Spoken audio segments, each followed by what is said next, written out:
안녕하세요. 톡살 라디오입니다. 저희 채널에서는 재밌는 사연들을 제보받아 소개하고 있습니다. 사연 감상 후 좋아요와 구독 꼭 부탁드립니다. 그럼 오늘의 사연 시작해 보겠습니다. 안녕하세요. 저는 남편을 떠나보내고 혼자 살고 있는 70대 여자입니다. 3년 전 남편이 세상을 떠났지요.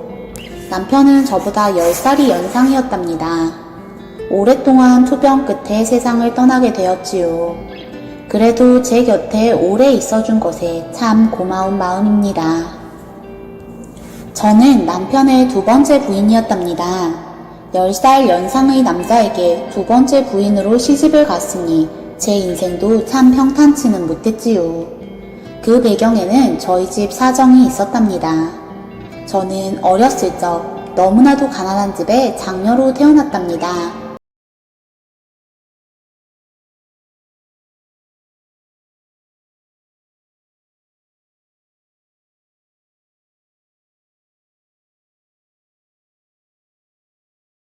나오지 못하고 다른 집에 식모로 가게 되었답니다. 제가 간 집도 그리 넉넉한 집은 아니었는데 당시에는 넉넉하지 않아도 식모를 두고 부리는 집이 많았어요. 저는 그 집 작은 방에 기거하면서 어린 아이들 돌보고 집안일하고 밥 차리면서 지냈지요. 어린 나이에 서러운 일도 많았지만 그래도 그 집 사장님 내외분께서는 다정하고 좋은 분들이셨어요. 제가 24던 해에 남편을 만나게 되었답니다. 남편은 제 옆집으로 이사를 온 젊은 사업가였는데 아이 둘을 데리고 있었어요. 저희 사모님이 부인이 어딨냐니까 힘없이 병으로 죽었다고 대답하더랍니다. 저는 그 얘기를 들으면서도 그저 남일이구나 생각했는데 어느 날 사모님께서 절 조용히 부르시더니 말씀하셨어요. 옆집 젊은 사장님 어떻게 생각하니? 저는 그냥 오가다 몇 번 인사만 했어서 잘 모르겠네요. 그러자 사모님께서 고심하시다 다시 말을 꺼내셨어요. 그분께서 몇 번 너를 보고 마음에 드신 모양이다. 어떠니 그분이 자식이 둘이 있긴 하지만 집안 탄탄하고 사업 잘 되어가고 있고 정말 좋은 자리란다. 어때? 한번 주선을 해볼까? 저는 쉽사리 대답을 할 수 없었지요. 당시 제 나이 20. 물론 식모 생활을 하면서 아이를 길러봤지만 제 자식이 아닌 전처 아이를 제가 잘 기를 수 있을지 자신이 없었습니다. 하지만 제게 그만한 결혼 자리가 없다는 것을 제가 잘 알고 있었지요. 저는 고심 끝에 선자리에 나가서 옆집 사장님과 정식으로 인사를 나누게 되었습니다. 오며 가며 만났던 그분은 참 신사적이라고 생각을 해왔는데 그 자리에서 만나니 더욱 그렇더군요. 신사적이고 유머러스한 그분에게 저는 호감이 갈 수밖에 없었지요. 그래서 저는 몇 번 만나본 끝에 결혼 결정을 내리게 되었답니다.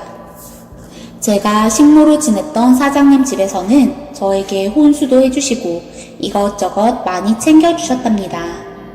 남편과의 결혼 생활을 시작하며 사실 모든 일이 쉽지만은 않을 것이란 건 잘 알고 있었답니다. 전처 자식들이 아들 6살, 딸 5살이었는데 벌써 조숙하여 엄마의 부재를 알고 있고 제가 새엄마가 될 것이라는 걸 알고 까탈을 부리더라고요. 저도 새엄마가 아이들에게 주는 느낌이 어떤 줄 알고 있어서 아주 조심스럽게 친해지기 위해 노력했습니다. 남편은 제가 아이들과 친해지려고 하고 아이들을 잘 보살피려는 모습에 감동을 하고 저에게 정말 잘해줬습니다. 원래도 성격, 인성이 훌륭한 사람이라 제가 학력이 짧고 수준이 안 맞아도 절대 무시하지 않고 저를 존중해 주었지요. 저에게 남편은 아빠 같고 선생님 같고 친구 같고 연인 같은 사람이었답니다. 남편이 있었기에 그 세월 다 견딘 것 같기도 합니다. 처음에 남편과 결혼하여 아이들을 보니 엄마 없이 자란 티가 나더군요. 식모도 오고 시어머니께서도 봐주셨지만 아이들을 꼼꼼히 챙기진 못했죠. 그래서 아이들 처음 봤을 때부터 저는 식단부터 꼼꼼히 챙겨 토실토실 살을 찌웠고 옷도 늘 다려서 깨끗하게 입히고 학교 도시락은 매일매일 새로운 반찬으로 정성을 다했답니다. 정말 제 아이라도 그렇게 하지는 못했을 거예요. 제 모든 정성을 아이들의 인정을 받는 것에 쏟았었지요. 그러나 아이들은 저를 절대 엄마라고 인정하지 않더군요. 큰아들은 저를 못 본 척하고 본인 볼 일만 보면 싸늘하게 대하기 일쑤였고, 딸아이는 저에게 갖은 행패를 다 부렸지요. 제가 준 도시락이 마음에 들지 않는다며 모래 뿌려오고, 제가 옷을 다려주면 구겨졌다면서 다시 다리라고 요구하길 수차례, 집안일하고 있는 제게 일부러 물을 쏟아버리기도 했었지요. 이런 수모를 당하면서도 저는 꾹꾹 참았습니다. 시간 가면 자식들이 제 수고 알아주겠지. 정성을 다하면 결국 통하는 것이 있겠지. 늘 그렇게 되뇌었네요. 저는 전처 자식들을 잘 키워내고자 제 자식을 갖는 것도 포기했답니다. 친정엄마는 제가 30살이 될 때까지 계속해서 아이를 이제라도 가지라고 잔소리를 하시곤 했지요. 전처 자식 잘 키워봤자 누가 알아준다고 그 고생을 하면서 네 자식도 안 가져. 어떤 멍청이도 그런 짓은 안 하는 거야. 어서 아이 하나라도 낳아. 김서방 더 나이 들기 전에 어서. 남편도 저에게 자식을 갖자고 몇 번이나 설득했지만 저는 완강하게 자식을 갖지 않았답니다. 제 자식을 낳으면 전처 자식에 대한 마음이 변할까봐 두려웠어요. 저도 모르게 제 자식을 더 챙기고 편애하고 결국 제가 그렇게 싫어했던 나쁜 새엄마가 될까봐 무서웠어요. 그래서 나이 40이 되도록 자식을 낳지 않았고, 그때는 남편도 쉰이 되었기에 자연스럽게 저희는 전처 자식만을 저희 자식이라 생각하며 살게 되었답니다. 그러나 이렇게 공들이는 건 제 마음일 뿐, 자식들은 제게 절대 마음을 열지 않았습니다. 딸아이는 사춘기가 되자 저에게 더욱 폐악을 부렸습니다. 그냥 보는 시선마저도 너무도 차가워서 저는 집안에서 남편 없이 자식들과 있을 때면 몸이 다 시릴 지경이었어요. 그토록 냉대가 심했답니다. 갈등이 심해져서 싸움이 될 때면 딸아이는 저에게 이렇게 말하곤 했습니다. 식모 주제에 뭘 엄마 노릇을 하려고 해. 학교도 못 나온 게 어디서 아는 척인데? 당신이 내 엄만 줄 알아? 당신은 우리 집 식모나 다름없어. 사춘기 방황이니 그렇겠지. 이해해보려고 애썼습니다. 딸에게 그런 말을 들어도 저는 혼자 삭힐 뿐 절대 딸에게 싫은 소리 하지 않았어요. 제 자식이었다면 두들겨 패서라도 버릇을 고쳤을 것이지만 저는 새엄마였기에 그럴 수 없었답니다. 혹여라도 새엄마라 자식들 구박한다고 할까봐 저는 그저 참고 또 참았습니다. 옆에서 지켜보는 남편도 자식들과 저의 갈등을 모를 리는 없었지만 남편 역시 뚜렷한 해답을 찾지 못했답니다. 남편이 나서서 자식들에게 훈계를 하고 꾸짖기도 했지만 자식들은 그저 네네 하면서 한 귀로 듣고 한 귀로 흘리곤 했지요. 저는 자식들에게 늘 옆집 식모 그 이상도 이하도 아니었고 20살이 넘어서도 자식들은 저를 절대 엄마로 인정하지 않았습니다. 남편과 함께 지낸 세월이 참 씁쓸하더군요. 그렇게 열심히 두드려도 열리지 않는 마음도 있구나 싶었답니다. 어쩔 수 없었지요. 제가 모자라서 그런 것이라 생각했고 제 능력이 부족하다고 생각했습니다. 자식들을 원망하진 않았어요. 남편은 하루는 이렇게 말하더군요. 지들은 지들이 알아서 살게 하고 우리는 우리끼리 재밌게 삽시다. 세월 봐서 지들도 결혼하고 애 낳으면 당신 마음 알 거요. 당신이 얼마나 고생했는지 분명 깨닫는 날이 올 거야. 설마 지들이 사람이면 키워준 엄마가 누군지를 알 텐데 그 은혜를 언젠간 깨닫겠지. 저것들이 모자라서 그래. 씁쓸했지만 그게 제 한계인 것 같았답니다.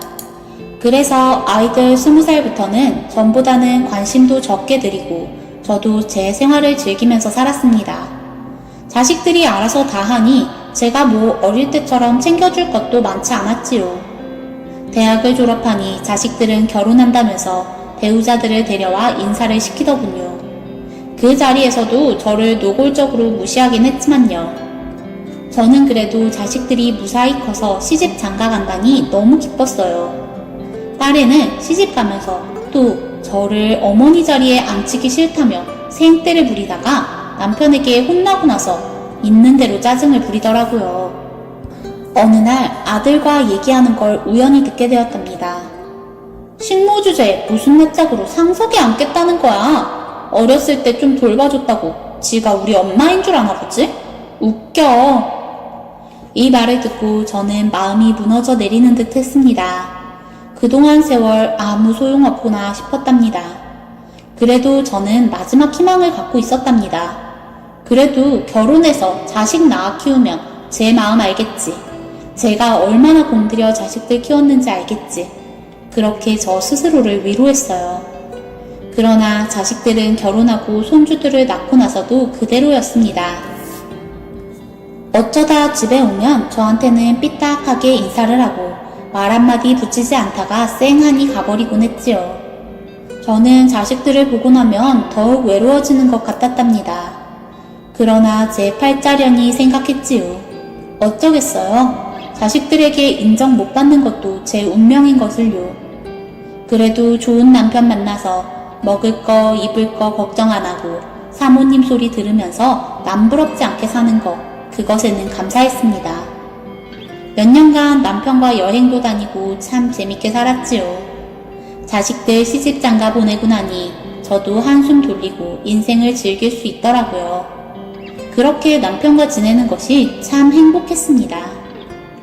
그렇게 시간이 가고 저희 부부는 노인이 되었고 자식들도 중년이 되었습니다.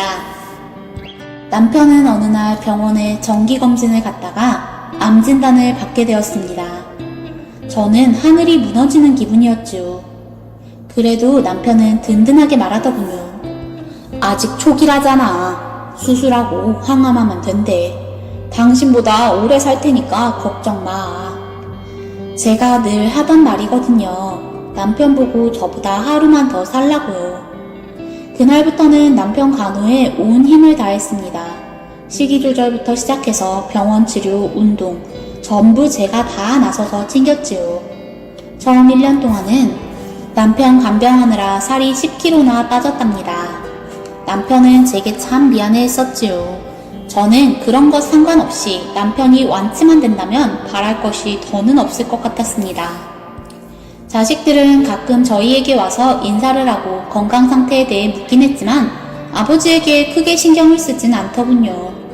저야 친엄마가 아니라 그렇다 쳐도 아빠가 아프다는데 자식들이 무심하니 제가 남편보다 더 서운하게 느껴지더라고요. 남편은 자식들 키워봤자 소용도 없다며 씁쓸하게 웃어넘기곤 했습니다. 그래도 제 정성 덕인지 남편은 처음에 걱정했던 것과는 달리 치료 결과가 좋았습니다. 완치 판정을 받기도 했었지요. 그러나 몇 년 후 다시 암이 재발하게 되었답니다. 처음과는 다르게 그때부터는 암의 진행 속도도 빠르고 남편은 하루가 다르게 허약해져 갔습니다. 누가 봐도 죽음이 멀지 않게 생명이 져가는 것이 느껴지더라고요. 저는 매일 남편을 붙잡고 울었습니다. 자식들은 병문안을 몇 번 와서도 저에겐 눈길도 주지 않고 아버지의 상태만 몇 번 체크하고 가더군요. 저에게 폐악을 부릴 때는 그리 섭섭하지 않았는데 친아버지에게도 그리 냉정하게 대하니 섭섭하더군요. 남편은 열심히 버텼지만 결국 병마에는 어쩔 수 없었답니다. 한 일주일 정도는 무의식 상태로 호흡기를 단 채 호스피스에서 지냈었지요. 그 사이 자식들도 임종을 위해 종종 드나들었는데 저는 어느 날 못 들을 말을 듣고 말았습니다. 잠시 온 아들과 딸에게 남편을 맡기고 저는 잠시 밥을 먹으러 갔다 왔었지요. 밥을 후다닥 먹고 병실로 다시 가려는데 병실 앞에서 아들과 딸이 무어라 큰 소리로 대화를 하고 있더라고요. 가만히 들으니 내용은 이러했습니다. 딸이 먼저 말하더군요. 변호사한테 다 말해놨어. 그 여자한테는 아버지 재산 한 푼도 못 가게 우리한테 다 돌려놓게 얘기해놨어. 저는 심장이 쿵 떨어지는 것 같았습니다. 딸의 말에 아들은 웃으면서 말하더군요. 그런 건 네가 잘 해결하니까 너만 믿는다. 근데 우리한테 재산 다 오면 그 여자는 어떻게 살지? 어디 갈 데나 있으려나?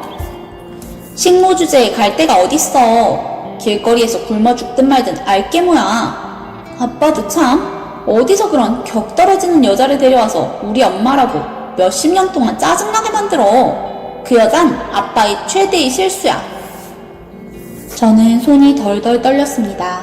안 그래도 남편이 정신을 놓기 전까지 제 안위를 많이 걱정했었습니다. 그래도 저는 설마 했었지요.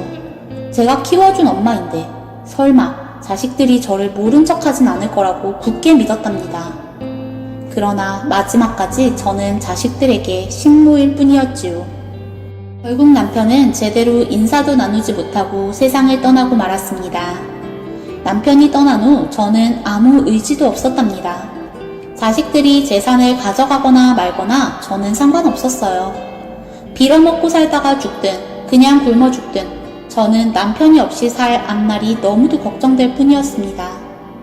그만큼 남편은 제게 소중한 사람이고 제 삶의 의미였으니까요. 남편 보내고 조용히 얼마간 시간을 보냈답니다. 어느 날 변호사에게서 전화 한 통이 걸려왔습니다. 저희 남편의 친구이기도 하고 남편이 사업상 필요할 때 도움을 많이 주기도 했던 분이었죠. 저에게 위로 인사를 건네더니 남편의 유언 집행을 위해 저와 자식들이 모여야 한다고 말했습니다. 저는 그 순간 자식들이 남편 죽기 전 했던 말들이 떠오르더라고요. 저는 변호사 사무실로 가면서 자식들이 설령 재산을 모두 가져갔어도 어쩔 수 없는 일이라고 생각하며 갔답니다. 변호사 사무실에는 저와 자식들이 같이 앉게 되었고 변호사가 저희에게 말했습니다. 재산은 모두 사모님과 사모님 친정 쪽 식구들에게 고루 분배되었습니다. 자식분들은 스스로 잘 살아가라는 아버지의 당부가 있으셨습니다.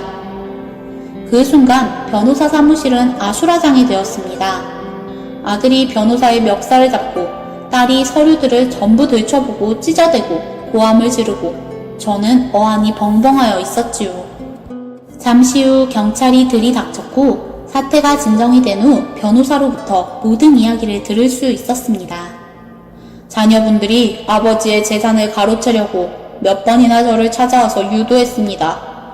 돌아가신 사장님은 이걸 이미 알고 계셨고 저에게 신신당부했었습니다. 법적으로 재산은 모두 사모님께 물려지도록 하라고요. 이건 제가 사장님과 한 마지막 약속이기 때문에 자녀분들이 저에게 아무리 거액을 준다고 하셨어도 저는 그런 부탁은 들어드릴 수가 없었습니다. 아들은 있는 대로 고함을 지르면서 변호사 사무실의 기물들을 다 파손시켜서 경찰에게 잡혀가고 딸은 저를 노려보며 말하더군요. 당신 무슨 짓을 한 거야? 당신이 다 꾸민 일이지? 식모 주제에 우리 아버지 재산을 다 가져간다고? 이게 말이 돼? 이건 사기야!